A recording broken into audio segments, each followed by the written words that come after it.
Oração para negar o mal. Neste momento, compreendi que minha imagem verdadeira é filha de Deus. Compreendi também que imagem verdadeira deste mundo é o reino de Deus. Se enxergo algum aspecto imperfeito, isso não passa de miragem. A imperfeição não existe. O mal não existe originariamente. É verdade que o pensamento é força motriz e que aparece o bem quando se pensa no bem, e surge o mal quando nele se pensa. Isto é lei da mente. Porém, mesmo que surjam coisas más por se pensar nelas, elas não são existências verdadeiras. Elas se manifestam segundo a lei mental da manifestação da miragem. Coisas e fatos maus não são existências verdadeiras. São inexistentes e apenas parecem existir. São como as imagens cinematográficas. Mesmo que a personagem de um filme pareça morta, o ator continua vivo e sadio.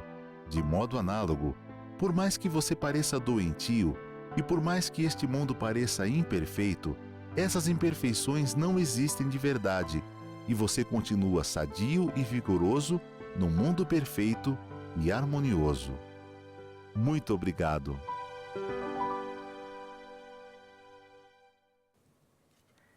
Queridos amigos, muito obrigado, sejam muito bem-vindos à nossa reunião virtual do dia de hoje. É uma alegria para nós recebê-los aqui neste ambiente virtual e nós sentimos realmente que somos uma família, que estamos unidos por laços de amor. Hoje nós vamos conversar sobre a construção da confiança por meio da empatia. E se você é amigo, se você é amiga, está chegando aqui numa reunião virtual da Seichonoye pela primeira vez, seja muito bem-vindo, muito bem-vinda também. Seichonoye é um caminho maravilhoso.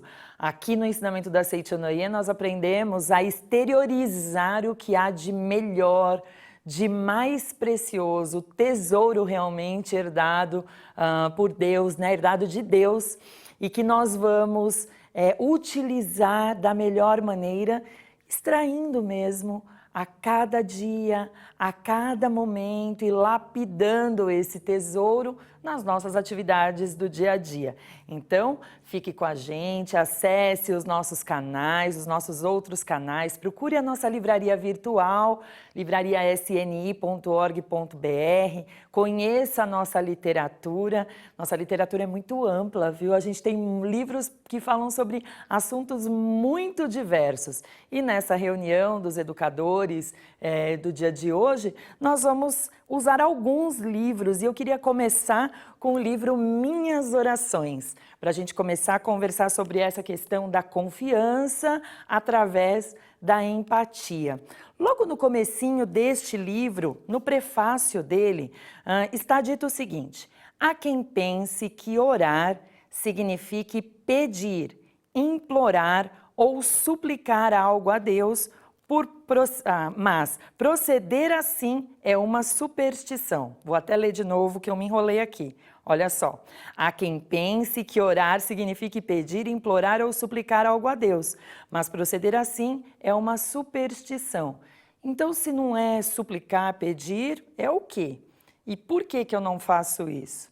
A explicação vem na sequência. Deus não é um ser subornável que concede graças a quem as implora ou a quem lhe faz oferendas, não atendendo a quem nada lhe implora ou oferece. Ok? Tudo bem, entendi aí essa magnanimidade de Deus. Então, vamos compreender que Deus não é um ser que comete tal discriminação. Deus é a lei absoluta do universo.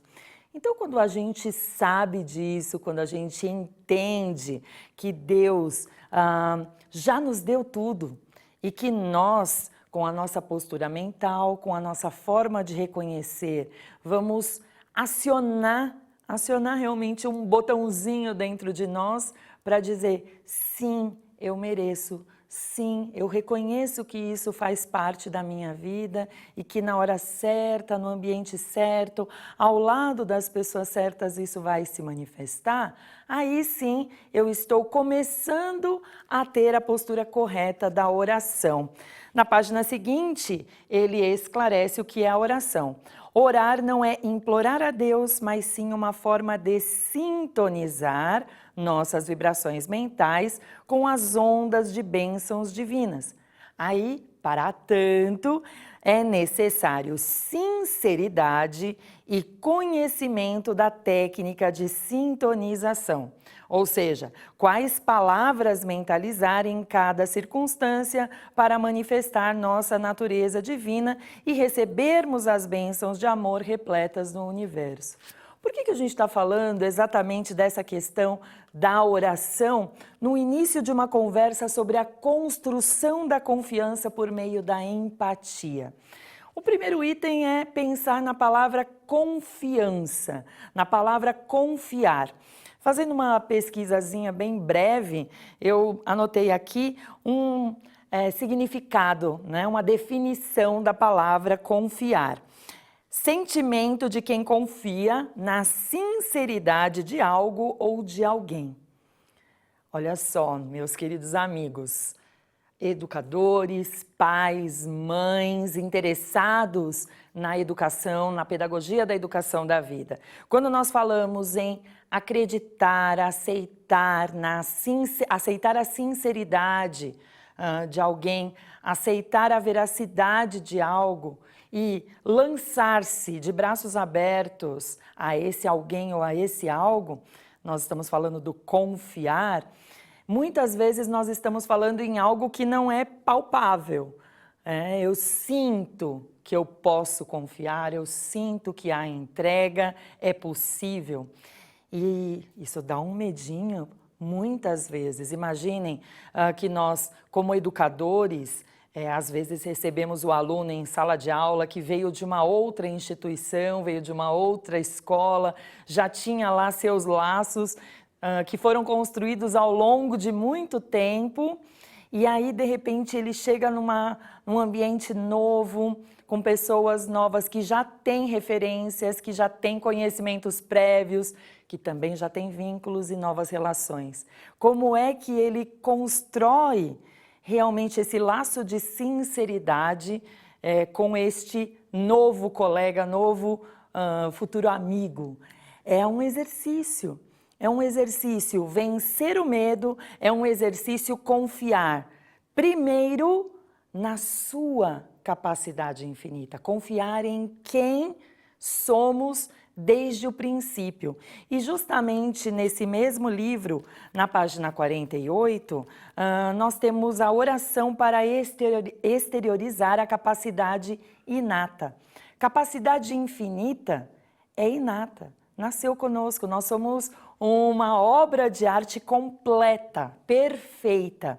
E aqui está explicado, exteriorizar a capacidade inata é como extrair minérios de uma jazida. Primeiramente é necessário fazer a descoberta. Então nós como educadores, nós como pais, mães, nós precisamos sim reconhecer a existência desse tesouro desde sempre, alojada no interior do nosso aluno, do nosso filho, do nosso neto. Sim, ele é um tesouro. Ele é este tesouro grandioso. Reconhecer essa capacidade inata é o primeiro passo, tá? E em se tratando de capacidade inata do ser humano, ver essa capacidade dentro de si equivale a extraí-la. Olha que coisa interessante, né? Então, a partir do momento que eu reconheço essa capacidade infinita, para eu realmente, olha só, ver, saber que isso está lá e ter essa convicção real, eu preciso exteriorizar essa capacidade infinita, essa capacidade inata. Para muitos educandos, essa ação ela é um desafio. Ela é realmente um desafio, muitas vezes, da vida. E se nós olhamos para o nosso próximo, que é a extensão de nós, e sentimos com ele, nós vamos conseguir, através de boas palavras, auxiliar o próximo a exteriorizar o que há de melhor dentro dele. É um exercício tão bacana e a gente se sente feliz porque agir com empatia, ou seja, sentir com o outro e realmente se solidarizar, ouvir, acolher, envolver, esperar, são muitas ações que estão aí implícitas na ação da empatia e cada uma delas é tão importante quanto a outra. Essas ações, elas favorecem realmente a manifestação do Filho de Deus. Então, em sala de aula, junto com os nossos filhos, sobrinhos, é muito importante, primeiro, que eu reconheça a minha potencialidade inata, a minha capacidade inata. Que eu reconheça que o meu próximo também, assim como eu, é herdeiro de capacidade inata. Sendo assim, se ele precisa de um auxílio para exteriorizar, então serei eu a envolvê-lo com boas palavras, bons sentimentos, bons pensamentos, boas atitudes. E se a pessoa que precisa realmente do acolhimento para exteriorizar a capacidade inata sou eu mesmo, eu oro. Eu oro como está explicado aqui. Diariamente medite e contemple a vida de Deus que existe dentro de você. Ao sentir cansaço ou tédio, cerre os olhos, respire serena e profundamente, concentre-se e faça a seguinte mentalização. E aí você que está conosco agora e que talvez tenha realmente algo que quer manifestar no seu cotidiano, uma habilidade, uma destreza que você queira melhorar no seu cotidiano, você pode trazer à sua mente agora e pensar: puxa vida, talvez eu poderia ser menos inibido, eu gostaria de ser mais desinibido, falar melhor em público, ou talvez, enfim, podem ser vários itens a melhorar. Pensa nisso agora e acompanhe as palavras da oração. Sou filho de Deus, dotado de capacidade infinita. Desejo exteriorizar essa capacidade para... Mentalize este seu desejo. Sei que cada dia que passa, minha capacidade infinita se manifesta mais e mais na direção desse objetivo. Sou filho de Deus, sou dotado de capacidade infinita. Desejo exteriorizar essa capacidade para... Sei que a cada dia que passa, minha capacidade infinita se manifesta mais e mais na direção desse objetivo. É linda essa oração, está aqui na minha edição, na página 48, no capítulo Meios de Aprimoramento Espiritual. Essa questão da confiança, ela começa realmente dentro de nós, dessa aceitação que nós temos que ter nessa natureza divina, nessa força grandiosa. E aí pode ser que você, como educador, possa pensar, mas olha, o que eu vejo em sala de aula não é bem isso. Eu vejo resultados que não são bons, eu vejo conflitos, eu tenho que ficar mediando conflitos em sala de aula, isso é muito trabalhoso, não tem nada a ver isso. E aí eu vou pedir para a gente refletir, porque todas as ações dos nossos alunos, dos nossos familiares à nossa volta, são sinais que estão sendo dados a nós, a fim de nós percebermos melhor o que na Seitonoia nós chamamos de sons do mundo, tá? É perceber esses sons e entender o que eles estão trazendo como ensinamento para nós. Às vezes, uma rebeldia em sala de aula é uma outra forma de dizer me ame. Às vezes, um choro que parece compulsivo é uma forma de dizer me dê um colo, porque lá em casa eu não tenho e eu preciso de você. E aí a gente vai lá e envolve o outro com amor. Essa percepção essa percepção empática de sentir com o outro e ouvir os sinais que estão sendo dados, mesmo numa aparente situação que parece uma calamitosa, né? Essa atitude nossa empática é que vai gerar a construção da confiança, tanto em sala de aula, quanto nas relações interpessoais fora do ambiente escolar, até na vida familiar e profissional. Eu me lembro que quando eu trabalhava numa das escolas em que trabalhei, eu estava indo para a fotocopiadora e eu vi no pátio uma aluna, costumeiramente bem relacionada, mas naquele dia ela estava ali sozinha e me pareceu bastante diferente de quem aquela aluna costumava ser no seu cotidiano. Eu fui para a fotocopiadora e quando eu estava saindo, ela continuava ali e me deu uma vontade de conversar com ela. Eu não sei agora explicar muito bem o que aconteceu dentro do meu coração, mas talvez você, amigo educador, amiga mãe, avó, sabe do que eu estou falando.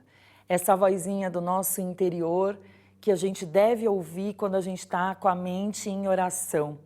E aí eu me aproximei dela e perguntei se eu podia sentar ali pertinho dela para ler. Ela me autorizou, eu fiquei ali com os meus documentos, né, meus papéis lendo, fiquei só quieta, porque no meu coração eu não tinha que falar, eu tinha que ouvir.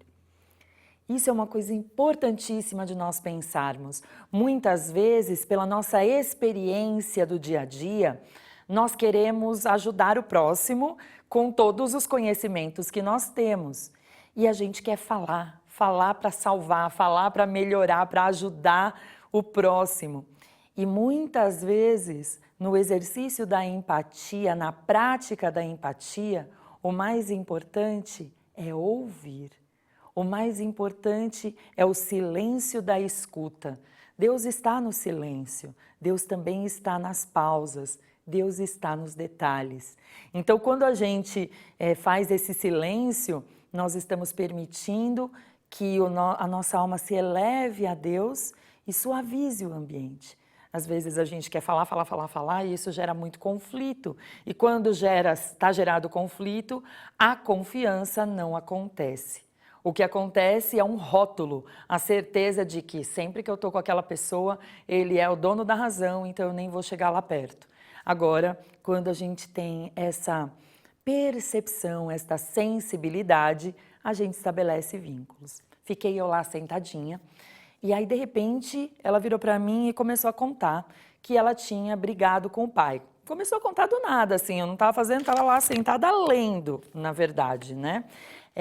E aí ela falou que ela brigou com o pai, que ela tinha, inclusive, desejado a morte do pai, ela estava se sentindo culpada por aquilo.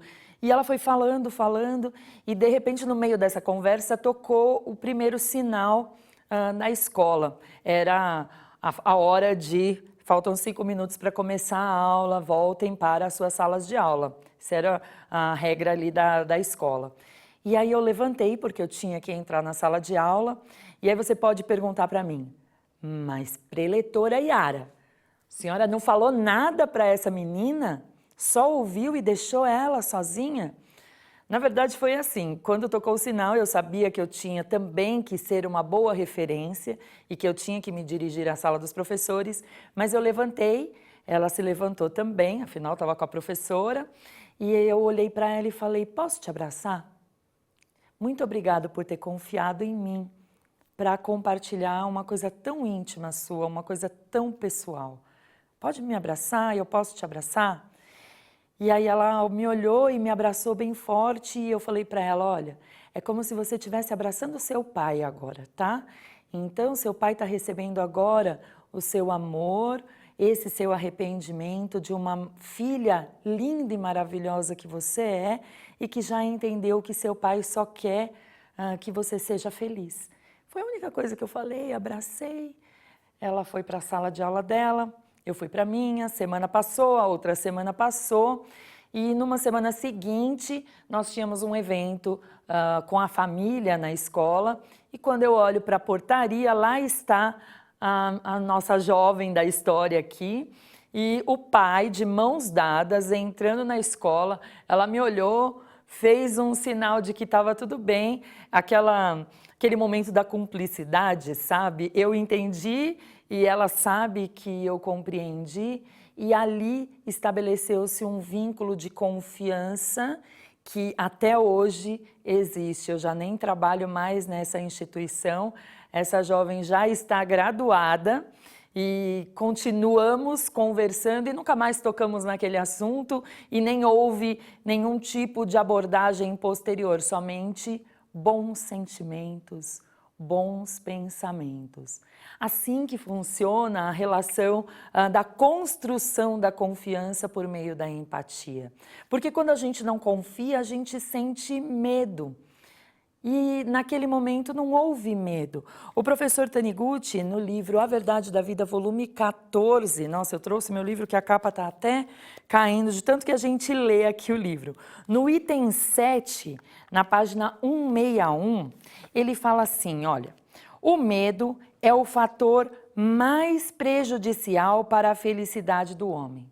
Então, se eu não tenho essa relação de confiança com o meu aluno estabelecida, né, de confiança com o meu aluno, com o meu familiar, vai ser gerada aí uma situação de medo e isso vai prejudicar a felicidade dele.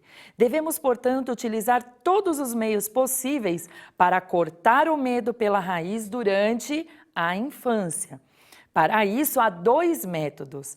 Antes de falar dos métodos, queria falar dessa questão da infância. Naturalmente, se nós conseguirmos forjar aí o caráter e a personalidade ser construída ao longo das etapas corretas da vida, desde jovenzinho, é muito bom, porque nós vamos ter aí um adulto forte, consciente, um adulto que sabe filosofar, que sabe pensar, que sabe expressar a empatia nos bons momentos, respeitar o próximo. Agora, se você está conhecendo a Seichanoye nesse momento, já é adulto e pensa, isso não serve para mim, eu vou te dizer, não é bem assim. Nosso momento é agora. Esse é o momento em que você decidiu fazer uma mudança, uma guinada, dar uma guinada de 360 graus na sua vida. Como assim? Vou voltar para o mesmo lugar? Pode ser que você volte para o mesmo lugar, mas você não é a mesma pessoa e nem o lugar vai parecer o mesmo, porque os seus olhos já vão estar modificados. O seu sentimento modifica a forma como você vê o seu entorno, modifica a forma como você vê seus alunos, modifica a forma como você vê os seus familiares, como você vê o seu trabalho. Tá? Isso não significa que você vá agora achar que você ficou bobo, agora eu fiquei mole, preletora. Não.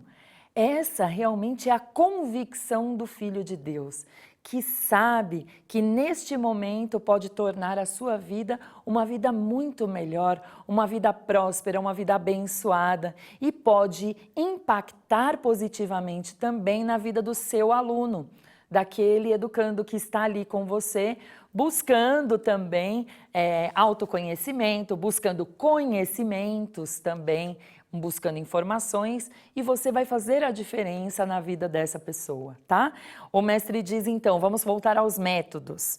O primeiro, como foi mencionado, é fazer com que a criança acredite na existência de um Deus bondoso e todo-poderoso.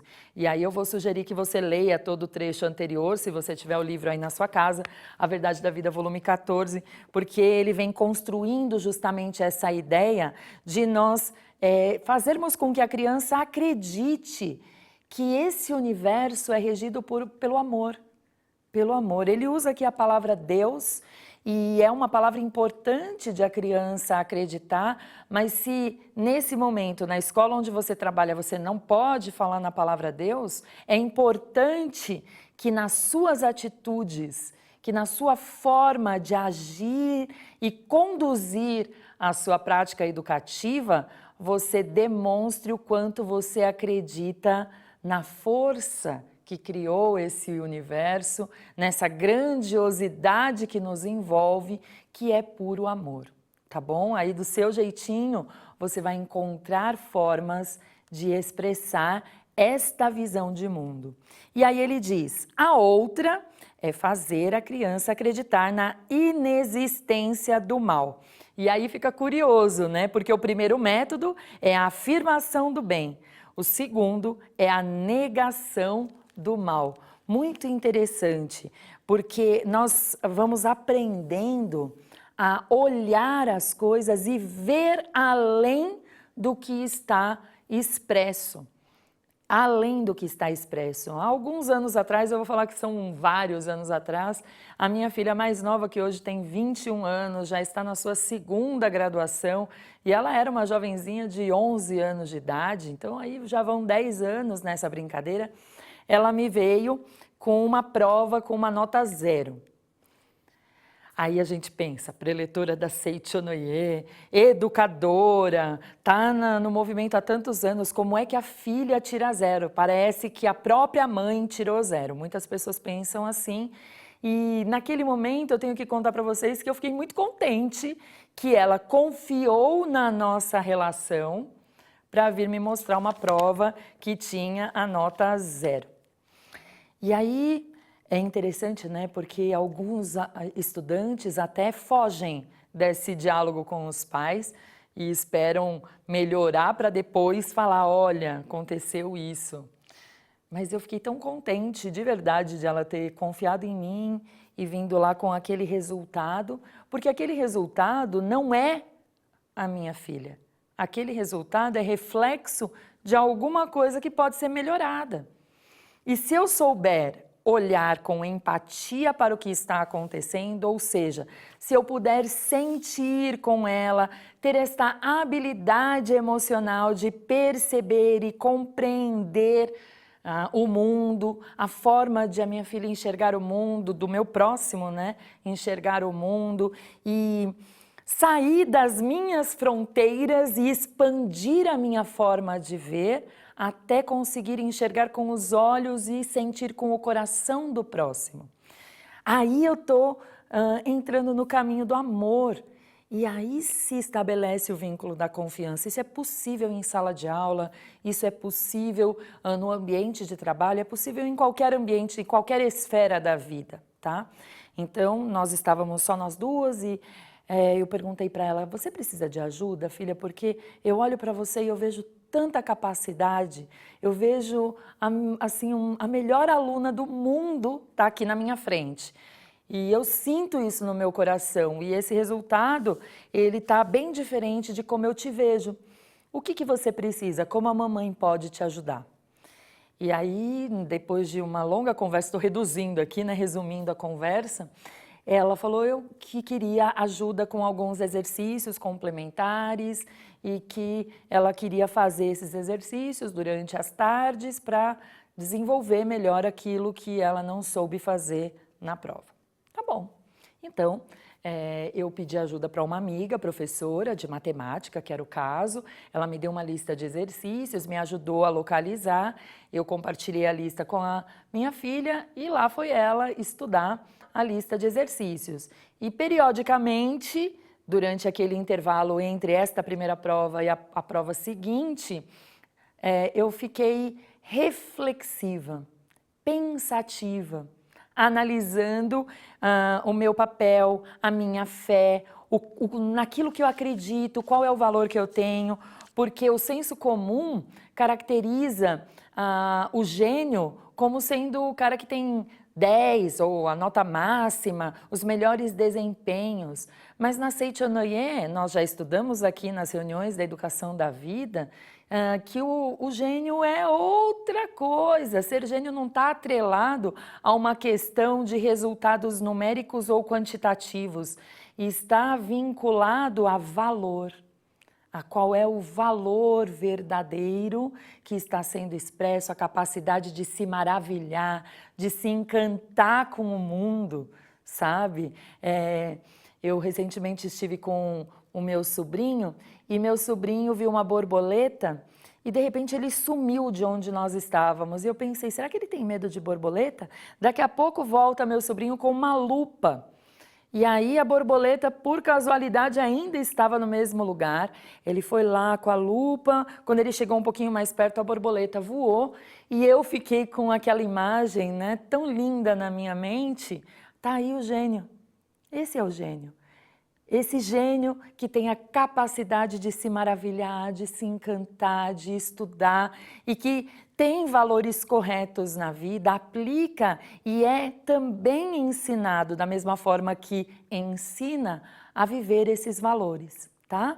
Então, eu fiquei analisando sob esta ótica o meu papel de mãe, o meu papel de educadora, tá?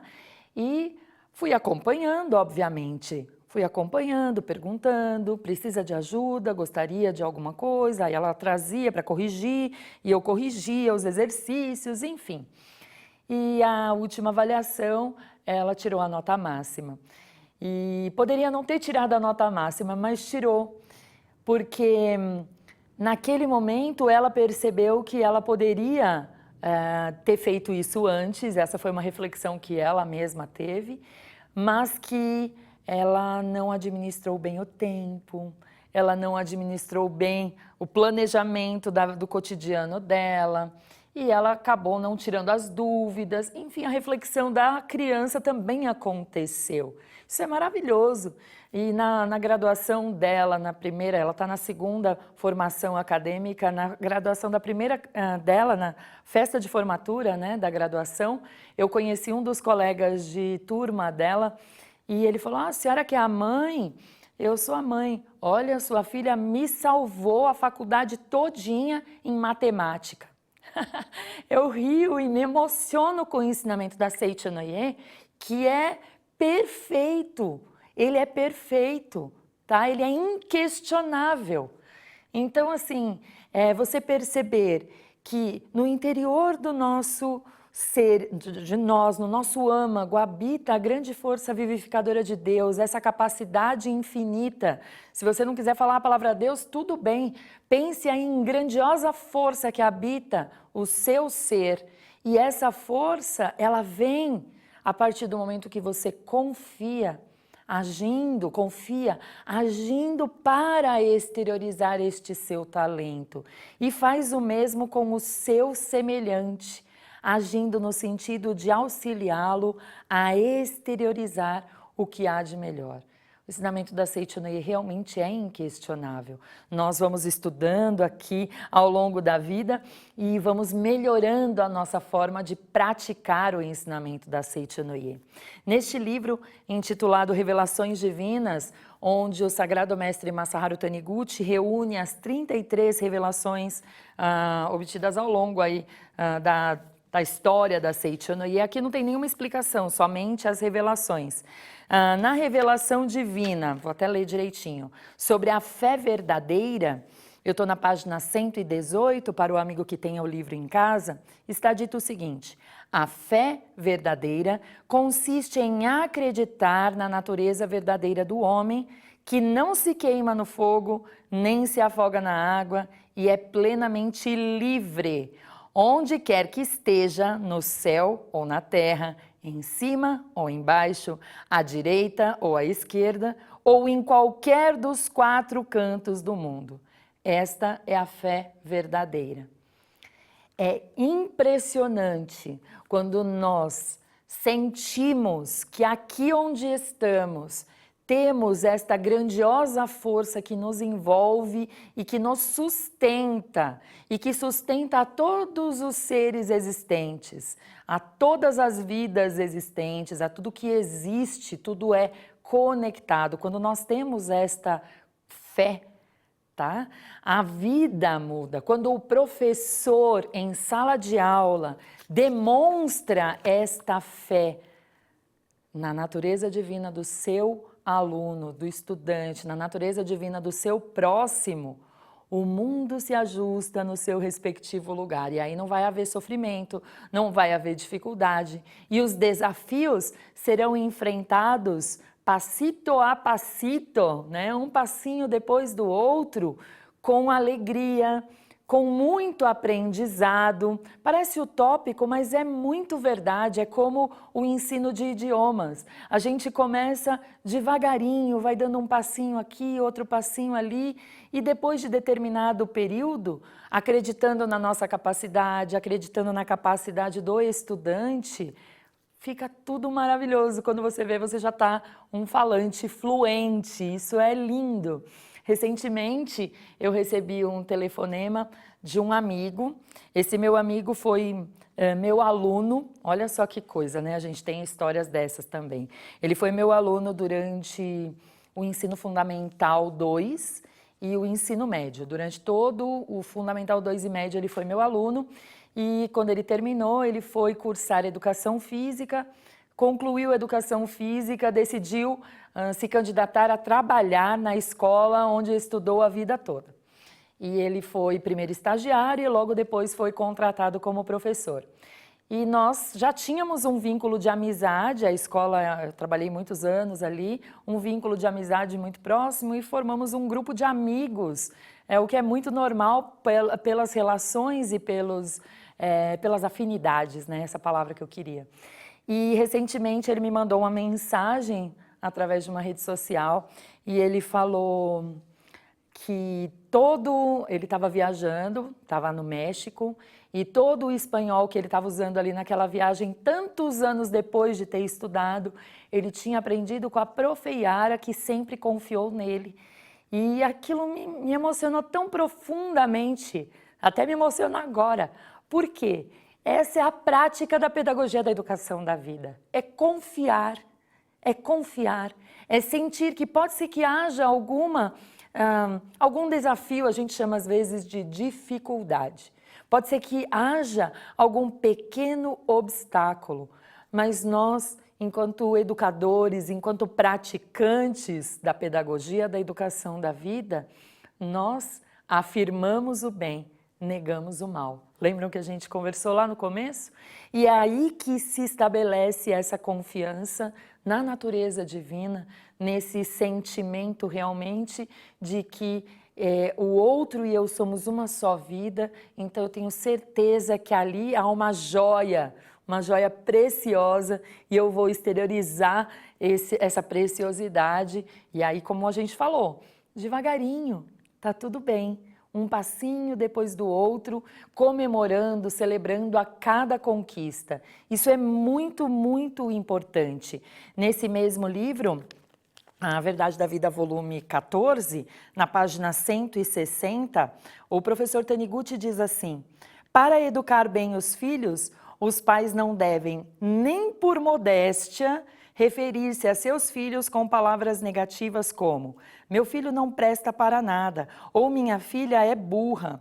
O mestre fala aqui da modéstia porque às vezes, talvez nessa situação cultural do Japão, né, havia algum tipo de questionamento se você ficasse falando muito bem do seu filho, parece que você quer aparecer ou se destacar naquele contexto. E eu já vi isso acontecer aqui na nossa cultura também, né? Não, meu filho nem sabe muito não, quando na verdade você sabe o que seu filho sabe fazer, mas você não fala boas palavras, fica ali no limite do raso, tá? Aí o mestre fala: tais palavras fazem a criança voltar sua imaginação para seus defeitos, destroem sua autoconfiança e trazem obstáculos ao seu desenvolvimento. Se a criança ouvir constantemente as pessoas dizerem para ela, não presta, pairará em sua fisionomia e ao seu redor uma atmosfera de incapacidade e desânimo pela força dessas palavras que realmente acabarão por arruinar-lhe o futuro. Tá vendo como é sério? É séria essa questão realmente do uso das boas palavras. É séria essa questão do afirmar o bem e negar o mal. O mal não existe, só existe o bem. Meu aluno é o melhor aluno do mundo porque ele tem a melhor professora do mundo, o melhor professor do mundo, tá?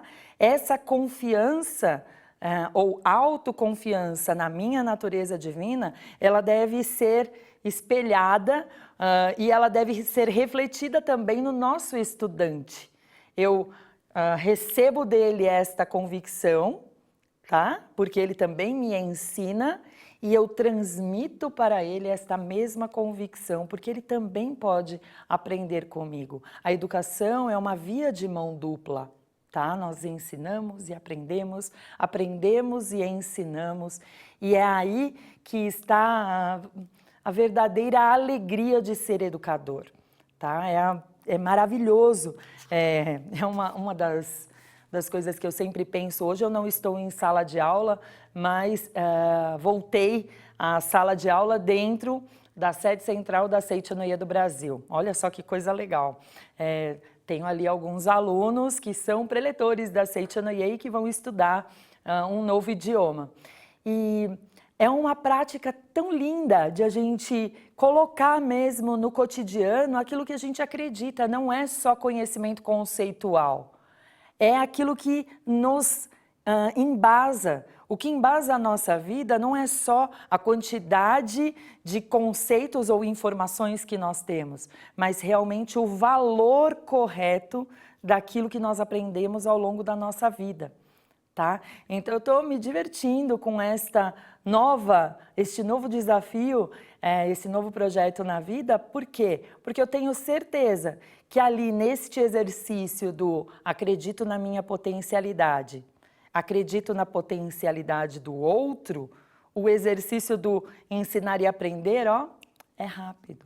É rápido e os desafios acontecerão, certamente, mas sempre para que a gente escute os sons do mundo e possa melhorar a nossa forma de interpretar, a nossa forma de receber as orientações do universo. É maravilhoso isso, tá?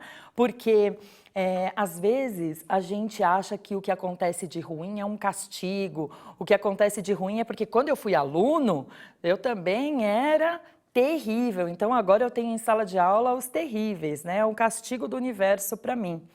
E o professor Taniguchi diz assim: nunca se deve incutir na criança o medo do castigo como meio de torná-la obediente. Isso só servirá para debilitá-la. Vou falar uma coisa, se você acredita que você tem ali alunos que são mais agitados, faladores, ou qualquer que seja a característica, porque é um castigo, isso só diminui, reduz, obstrui o canal por onde a sua força infinita se manifesta. E aí você, que é o melhor professor, o melhor educador, o melhor coordenador, o melhor pai, a melhor mãe, está nesse momento obstruindo o canal por onde esse tesouro transborda. Da mesma forma, se a gente faz a criança acreditar neste pensamento do medo, tá? E faz a criança sentir que ela, para ser boa, precisa ser castigada, porque se ela não for castigada, ela na verdade não terá como melhorar. Aí ela fica pensando, então, já que vai ser assim, tem crianças que pensam mesmo, são rápidas, né? Já que é assim mesmo, eu vou ser ruim o resto da vida, porque não vai ter solução. É assim que me enxergam. E eu até fiz uma listinha, pensando um pouco nessa reflexão, porque a dor, o medo, a angústia que estão ali no coração da criança, elas vão se transformando nessas ações que são esses sinais de alerta para a gente ouvir mesmo, né? E para a gente agir com empatia. Então, quando a gente fala assim, por exemplo, você já é mocinho para fazer essas coisas. Ou, isso aí, pelo amor de Deus, até seu irmão mais novo faz. Ou, nossa, isso é muito fácil, até eu sei, você não sabe? Ou, nossa, mas você é difícil, hein? Pelo amor de Deus. São frases que às vezes são colocadas no diálogo familiar, escolar, né? E quando a criança, o educando, né, o aluno escuta isso, será que a gente realmente, falando desta forma, a gente está sentindo com o outro? agindo com empatia e, consequentemente, estabelecendo um vínculo de confiança recíproca? Porque uma frase dessa já mostra o quanto eu não confio no próximo.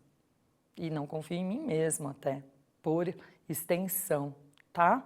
Então, quando o professor Taniguchi, ele nos orienta aqui que o importante é levantar-se e firmar-se com seus próprios pés. Então, nós vamos usar as boas palavras para que a criança, o educando, eu mesmo, firme com os meus próprios pés, acreditando nesta força que habita meu ser. Eu não preciso ser castigado para que essa força se manifeste. Claro que pode ser que eu tenha que corrigir, colocar na rota de novo ali no caminho alguma atitude que não esteja adequada. Tá tudo bem, pode ser, com amor, com boa palavra, com diálogo. A conversa severa é só uma das formas, existem muitas outras, tá bom? Então, praticar o bem espontaneamente, espírito independente, tá? Sem a necessidade de ser forçado. Quando a criança começa a agir desta forma, é o modus vivendi da Seichanoye. Então, o nosso educando, o nosso aluno, o nosso filho, ele vai espontaneamente exteriorizar o que há de melhor nele. E eu não vou falar para você que não há desafio, porque há muitos desafios. Há muitos desafios, inclusive com a gente que é conhecedor e estudioso desta pedagogia da educação da vida, tá? Então, quando a gente faz com que a criança acredite, aceite na existência dessa força criadora do universo, que nós chamamos Deus, que ela é a personificação do bem, ela vai deixando de acreditar somente em elementos materiais e passando a acreditar em algo mais espiritual. E ela não nega também o campo científico, e ela entende que, vai começando a entender que a ciência e a espiritualidade caminham de mãos dadas. Imagina a nova civilização que a gente vai construir com seres humanos educados desta forma. Tá? A educação é justamente esse exducere, né? Na ideia de extrair esta força latente no interior do ser humano, seja eu mesmo, seja o próximo. E como eu estava falando, muitas vezes nós, no auge dos nossos estudos e de tudo mais, nós também nos desafiamos e às vezes a gente também se afasta ou esquece e age de forma dissonante a tudo isso que nós estamos estudando. Mas também está tudo bem, viu, gente? Se a gente percebeu que a gente não está agindo de forma empática, de forma amorosa, não estamos estabelecendo esse vínculo de confiança em sala de aula, ou com o nosso coordenador, ou com o orientador educacional da escola, enfim. Para nesse momento, silencia e lembra que, olha só, estou com a verdade 9 na mão. Aqui o mestre fala assim, que a riqueza não vem para quem está sempre instável e sem autoconfiança, tá? E aí ele explica que o confiar permite-nos nascer no paraíso. O confiar faz o remédio surtir efeito. E o confiar fez com que uma doente ficasse curada só pelo fato de tocar na barra da túnica de Jesus.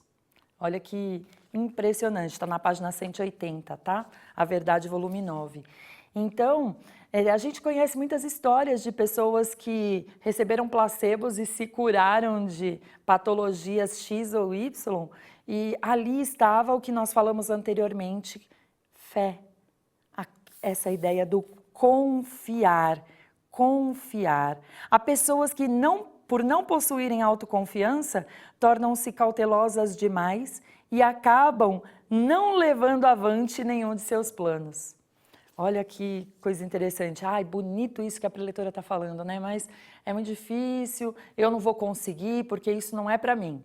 Se por um acaso você pensou nisso, ou isso já passou pela sua cabeça, nesse momento é a hora de você ressignificar esta forma de pensar e olhar para si próprio e pensar, não, é possível sim, um passo de cada vez, em cada momento, fazendo uma ação diferente, procurando pensar, estudar de que forma a minha aula, de que forma meu diálogo, ele vai sempre buscar exteriorizar o que há de melhor no outro.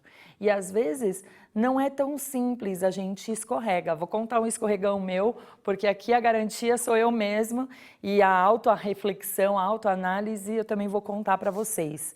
Há bem pouco tempo, eu não estou falando de nada de muito tempo atrás, não, estou falando de pouco tempo, da data em que essa conversa está sendo gravada, questão de 3 semanas, talvez, eu saí com a minha filha mais nova, porque ela queria dirigir, ela acabou de tirar a habilitação e ela queria dirigir, é maravilhoso isso, né? Ai, vai ser a melhor motorista do mundo, porque não tem medo e pede. Mãe, me leva para dirigir? Para esse pedido que já é histórico, né? Essa confiança, essa relação próxima já é histórica, já contei para vocês, isso nessa mesma conversa. Vamos, filha? E aí a gente convidou a irmã do meio para ir passear também e fomos. E aí ela dirigiu, chegamos num lugar e ela achou a vaga um pouquinho diferente para ela estacionar. E era mesmo uma vaga diferentinha, assim, estava bem estreita. Ela falou, mãe, você para o carro? Paro, filha, tudo bem. Parei o carro, fizemos o que tínhamos que fazer, voltamos. Ela falou, mãe, você pode dirigir na volta que nosso horário já deu. E aí eu vou aqui de copiloto observando. Tá tudo bem, vamos lá. E aí eu fui dar ré no carro, eu sou motorista há 30 anos, né? Tirei a habilitação com os meus 18 anos. E quando eu dei a ré, minha filha do meio, a já habilitada, falou, cuidado com o carro atrás. Cuidado com o carro atrás, pelo amor de Deus, tenho 30 anos de habilitação, a pessoa vem me falar cuidado com o carro aí atrás? Que cuidado com o carro aí atrás? Está falando com quem? Fazendo parênteses aqui, porque às vezes a nossa mente se distancia da interpretação correta das coisas que estão à nossa volta.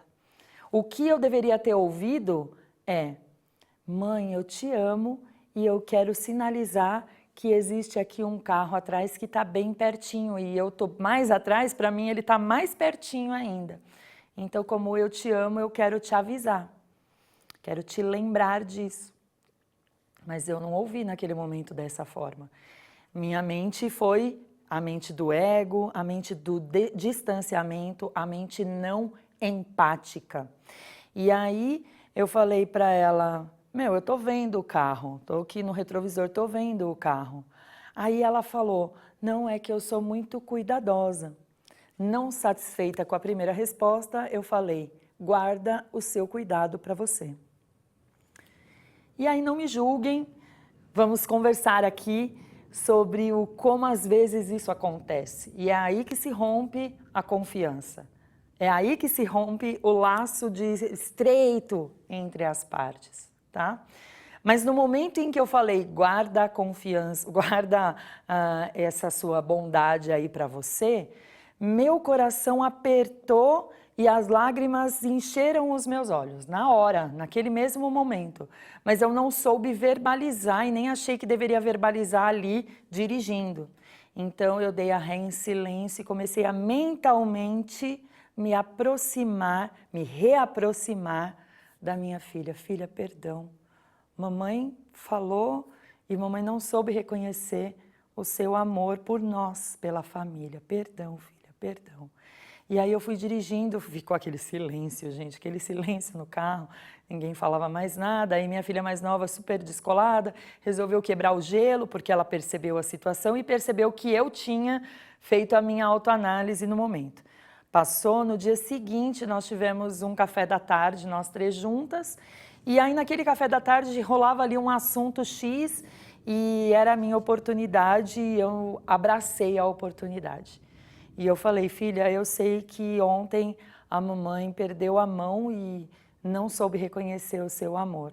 Então me perdoa, porque o que eu queria ter dito é que eu te amo e muito obrigado por cuidar de mim. Mas eu não consegui dizer isso, mas eu estou pedindo aqui, ó, perdão.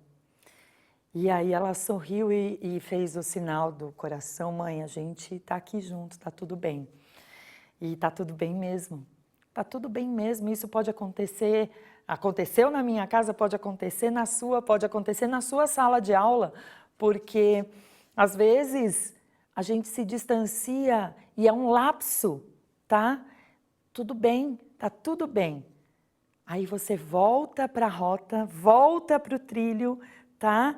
E lembra que é para agir com amor, é para sentir com o outro, é realmente sair das nossas fronteiras e expandir a nossa consciência ao ponto de entender que não tem eu, não tem outro, somos todos um. Então, se eu estou ferindo o coração do outro, eu estou ferindo o meu próprio coração, entendem?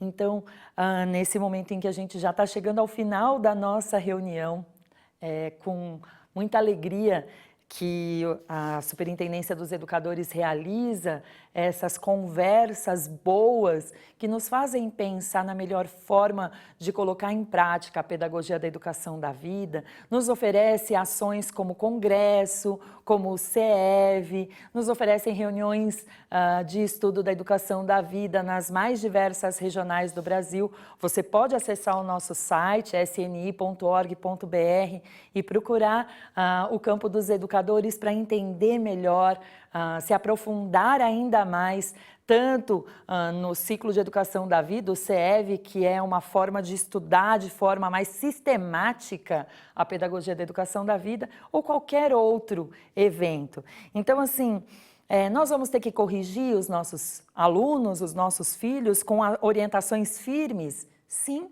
nós vamos ter que ter firmeza na nossa palavra, na nossa forma de condução da vida. Tá?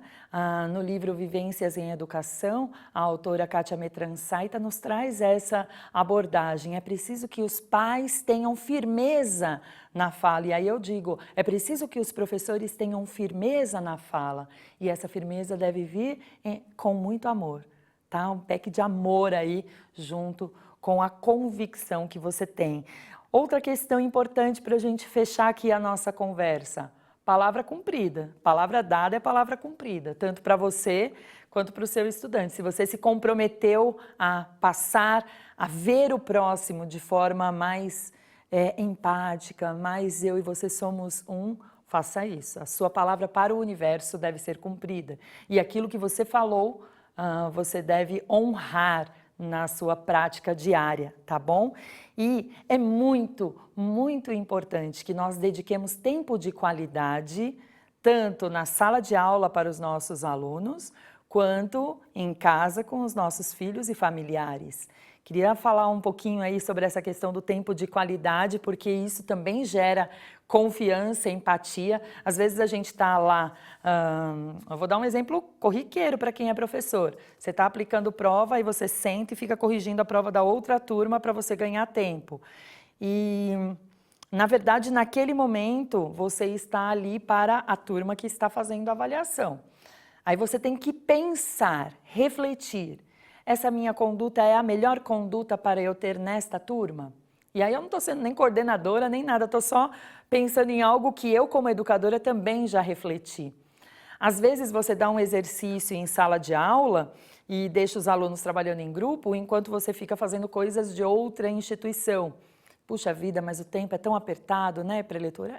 Tudo bem, tá tudo certo, gente. A grande questão é o melhor a fazer nesse momento?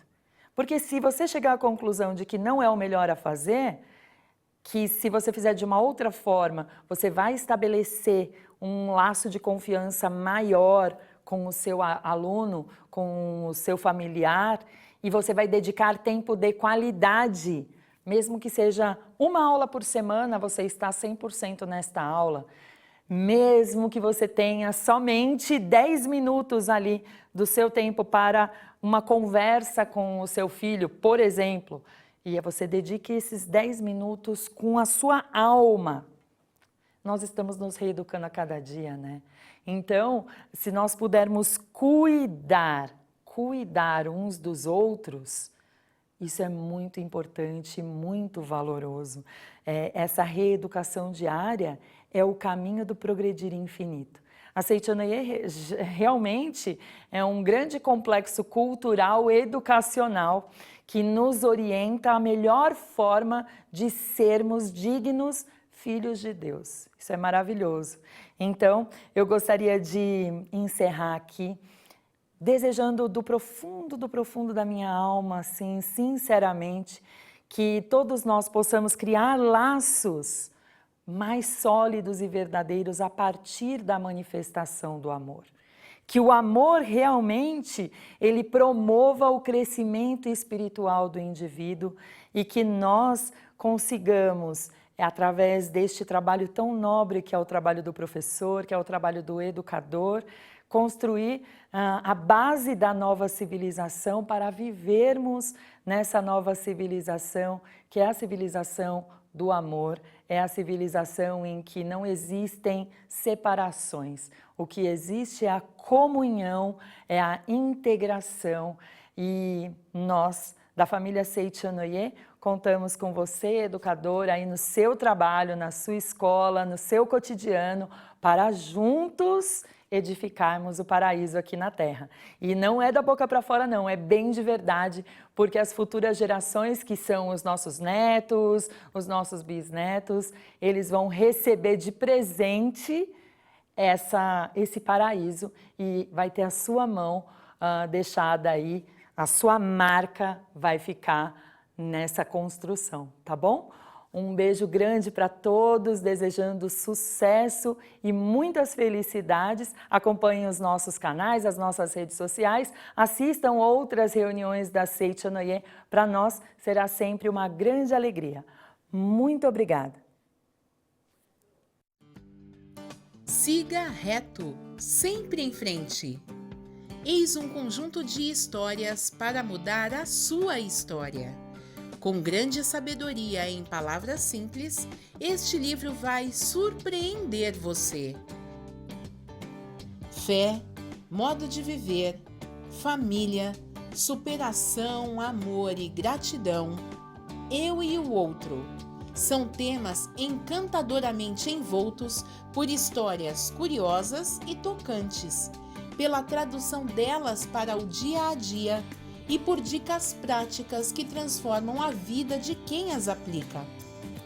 O autor, preletor da sede internacional Fernando Antônio Mendes Marques, é um palestrante experiente que transmitiu para a forma de texto a sua narrativa espontânea que cativa públicos no Brasil e no exterior. Siga reto, sempre em frente. Eis um conjunto de histórias capaz de mudar a sua história. Garanta já o seu exemplar acessando nossa loja virtual em livrariasni.org.br ou ainda pelo WhatsApp 11 5074 4180. Siga reto, sempre em frente.